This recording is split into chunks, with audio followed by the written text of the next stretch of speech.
And in this case, I want to emphasize once again that we never talked about simply needing to seize any territories.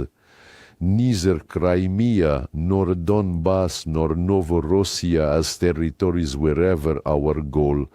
Our goal was to protect people, Russian people who have lived on these lands for centuries, who discovered these lands, shed blood for them in Crimea and Donbas, and built cities like Odessa, Nikolaev, and many other ports, factories, and plants. And everyone knows well the role Catherine II played in the development of these lands. Everyone knows well how these lands eventually became part of first the Ukrainian SSR and then independent Ukraine. Hello, Sergey Viktorovich. Good afternoon. It's a pity you're not wearing a USSR sweatshirt today. Well, you know, I think they made a sensation out of this. There's nothing unusual here. We have a lot of products that reproduce Soviet symbols, and I see nothing wrong with that. This is part of our life, part of our history. This is our motherland, which has now taken the form of the Russian Federation and is surrounded by former Soviet republics, countries friendly to us. Of course, there are various clashes of interests, but that's life. And I believe that this trend, if you will, I saw after the summit in Anchorage took place. I saw young people who study here at Moscow State University, at other universities, wearing these sweaters. And it seems to me that that there is no talk here of any imperialism or attempts to revive imperial thinking, as some in the West say. It is about the fact that there is history, and this history needs to be preserved, including, if you like, with a sense of light humor. The American side noted your appearance. Yes, without any hysteria, they just said they liked it. It's like a shirt, as Marco Rubio put it. And overall, what was the atmosphere like there? There was very good atmosphere, and it is reflected in the statements made by Presidents Putin and Trump after the talks. A useful conversation. It was clearly visible that the head of the United States and his team, first they sincerely want to achieve a result that will be long-term sustainable and reliable, unlike the Europeans, who at that time were proclaiming everywhere that only a ceasefire, and after that they would continue supplying weapons to Ukraine. And secondly, a clear understanding by President Trump and his team that this conflict has causes, and that the talks some presidents and prime ministers from Europe are having about how Russia unprovokedly attacked Ukraine, that it's all, well, childish babble. I can't find another word. The main thing is that they continue to say this and continue, as their meeting in Washington with President Trump showed, where Zelensky was also summoned. They continue to demand an immediate ceasefire. Well, at least some of them, like Chancellor Merkel, continued to state that pressure should be put on Russia with sanctions. None of these gentlemen even mentioned the phrase human rights. When they discuss any foreign policy topic regarding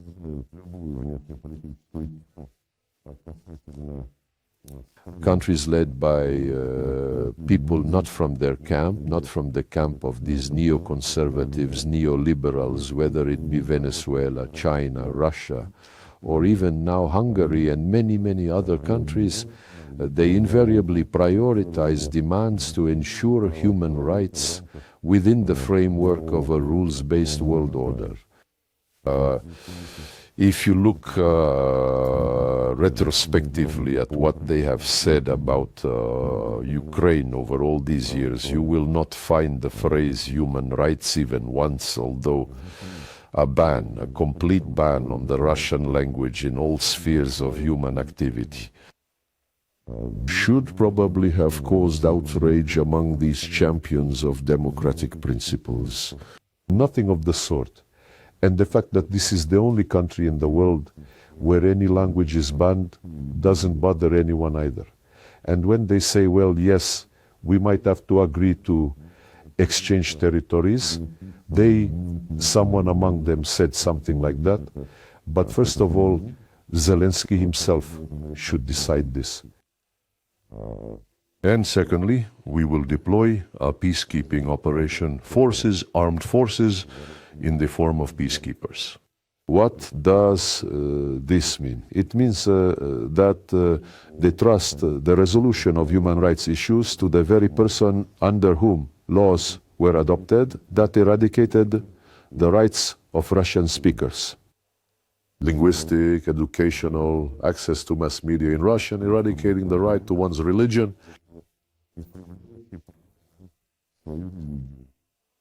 When the law was passed, essentially banning the canonical Ukrainian Orthodox Church, that is, they believe that this person should ensure agreements with Russia as he sees fit. No one says that before going to negotiations it would be a good idea for this person to repeal these laws. At least because there is the UN Charter, which states that respect for human rights must be ensured regardless of race, gender, language, or religion. From the perspective of language and religion in Ukraine, the UN Charter is being grossly violated. And let's not forget that Zelensky said in Washington, oh yes, I would be ready to negotiate. I won't even discuss any territories there because the Constitution forbids me. This is an interesting point because, as funny as it may seem, even though laws have been passed in Ukraine prohibiting the Russian language in all areas of life and activity, the Constitution of Ukraine still retains the obligation of the state to fully ensure the rights of the Russian, this is specifically highlighted, and other national minorities. If he cares so much about his constitution, I would start with its first articles, where this obligation is enshrined. But the fact that all these circumstances were swept under the rug by various figures like Ursula von der Leyen, Macron, Starmer, Merz, and before him Scholz, has been known for a long time. And the fact that, and Biden, of course, his administration was among the leaders in ignoring and distorting all the facts that, in general, underlie the root causes of the Ukrainian crisis. And it is telling, by the way, that these European delegates who accompanied Zelensky as a support group to Washington on the 18th of August, American time, they all said that yes, it is necessary to do something, it is necessary to move, clearly responding to the fact that President Trump and his team, especially after the meeting in Alaska, began to approach the resolution of this crisis much more deeply, understanding that it is necessary to eliminate the root causes, what President Putin constantly talked about. And one of these root causes is precisely the security problem of Russia, related to the fact that for decades the commitments given to us not to allow NATO expansion to the east were grossly violated. President noted several times that after these promises there were 5 waves of NATO expansion. Moreover, when they say, well, it was promised verbally, nothing of the sort. It was promised on paper in the form of political declarations signed at the highest level at OC summits. in 1999 in Istanbul, and in 2010, quite recently, at the OSCE summit in Astana. It was stated there that security is indivisible. No one has the right to strengthen their security at the expense of others. And NATO was doing exactly that. No one, including a country or organization, has the right to claim dominance in the OSCE space. Everything was done exactly the opposite. So it's deceitful when they say, well, something was said verbally. They'll say, but first of all, word is not a sparrow. And secondly, there are not only documentary confirmations of negotiation facts, but also documents signed, I repeat, at the highest level. So, when in Washington, these delegates, they talked about the need to start with developing security guarantees for Ukraine and at the same time security guarantees for Europe. No, Starmer, the English Prime Minister, mentioned this, as did many others, but no one ever mentioned Russia's security. Although the OSCE documents I quoted are universally developed and adopted by consensus, they require security in a form that will satisfy everyone. So far, this arrogant attitude towards international law, towards those promises that are often deceitfully made and recorded on paper, is felt in the approaches of these individuals to the current Ukrainian crisis. Without respecting Russia's security interests, without fully respecting the rights of Russians and Russian-speaking people living in Ukraine, there can be no talk of any long-term agreements, because these very reasons it is necessary to urgently address in the context of resolution. And I will say once again that the summit in Alaska allowed us to see that the American administration is genuinely interested in ensuring that this settlement is not for the purpose of preparing Ukraine for war again, as it was after the Minsk agreements and many other times, but specifically to ensure that this crisis never happens again, and to ensure the legal rights of all states located in this part of the world and all peoples inhabiting these states. By the way, this understanding was confirmed during yesterday's phone call, nighttime phone call, between President Putin and President Trump, who called our leader to talk about how his contacts with Zelensky and this group of European support went. One of the representatives of European support, specifically the President of Finland, drew an analogy between the current situation in Ukraine and the war of 1944. How should this be understood, after all? The year 1944. Yes, after all, Finland then gave up part of its territories. Well, you know, there are other parallels.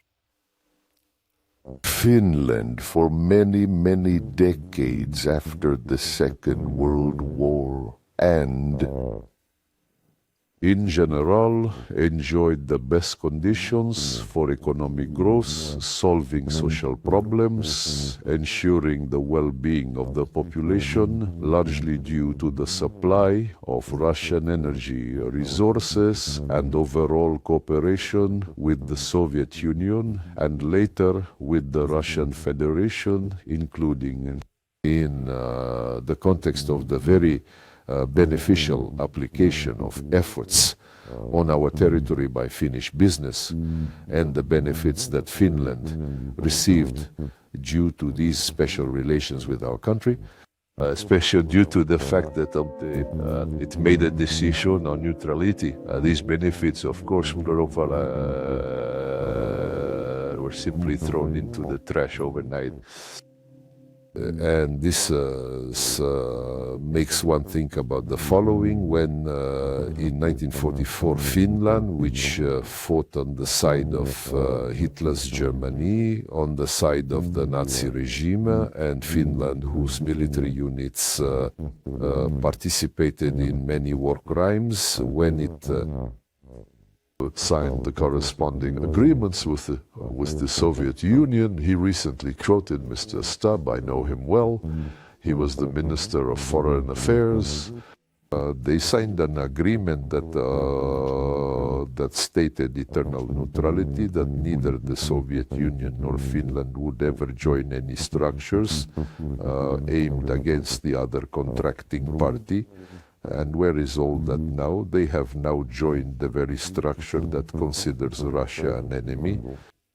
Therefore, if he means the territorial changes that occurred after, as a result of the Second World War, yes, that is one of its outcomes. And yes, territorial changes are very often an integral component of reaching agreements. There are many such examples. And in this case, I want to emphasize once again that we never talked about simply needing to seize any territories. Neither Crimea, nor Donbas, nor Novorossiya as territories were ever our goal. Our goal was to protect people, Russian people who have lived on these lands for centuries, who discovered these lands, shed blood for them in Crimea and Donbas, and built cities like Odessa, Nikolaev, and many other ports, factories, and plants. And everyone knows well the role Catherine II played in the development of these lands. Everyone knows well how these lands eventually became part of first the Ukrainian SSR and then independent Ukraine. But they ended up as part of independent Ukraine. Based on the declaration of national sovereignty, which the Kyiv leadership adopted back in 1990, and in which it was clearly stated that Ukraine would forever be a non-nuclear, neutral, non-aligned state. This commitment formed the basis for the international recognition of Ukraine as an independent state. If now the Zelensky regime rejects all these characteristics, already talks about nuclear weapons and joining NATO, yes, about abandoning neutrality, well, probably then the grounds that were the basis for recognizing Ukraine as an independent state disappear.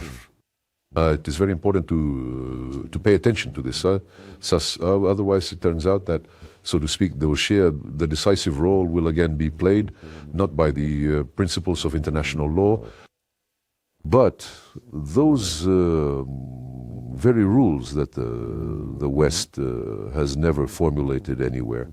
It invents them on a case-by-case basis. When it needs to recognize something, it does so. And when it needs to condemn in a similar situation, it does that too. But it won't work that way, it won't work that way anymore. And I want to say once again that we appreciate the understanding that unlike the Europeans, the United States administration shows sincerely striving to get to the heart of the problems and resolve these very issues. The origins of the crisis that the West, led by the previous administration of Joe Biden, created in Ukraine in order to use it as a tool to contain, suppress Russia, and even inflict, as they said, a strategic defeat on it. Was the issue of sanctions discussed with the American side? After all, they said fuel had to be paid for in cash. Well, you always have to pay for fuel, whether in cash or not. It doesn't matter. These are still expenses that the country whose leadership with the corresponding delegation visits another state always bears. We did not discuss sanctions. We proceed from the fact that, many of our experts, but not only experts, also politicians and officials have repeatedly said that lifting sanctions can play such a negative role because it can again instill into certain areas of our economy the illusion that now we will overcome all problems by returning to the schemes that were developed and implemented in the 1990s and early 2000s. And many believe that this will negate the achievements we have now, which are evident in the field of technological sovereignty, strengthening our technological sovereignty and the necessity in key issues on which your military security, economic security, and food security depend, rely on your own technologies without closing the doors to cooperation but not falling into dependency, when crucial vital goods and technologies were absent. Here. But overall, I think the process is now much more reliable, more promising than it was just 6 months ago when the Biden administration's term was ending.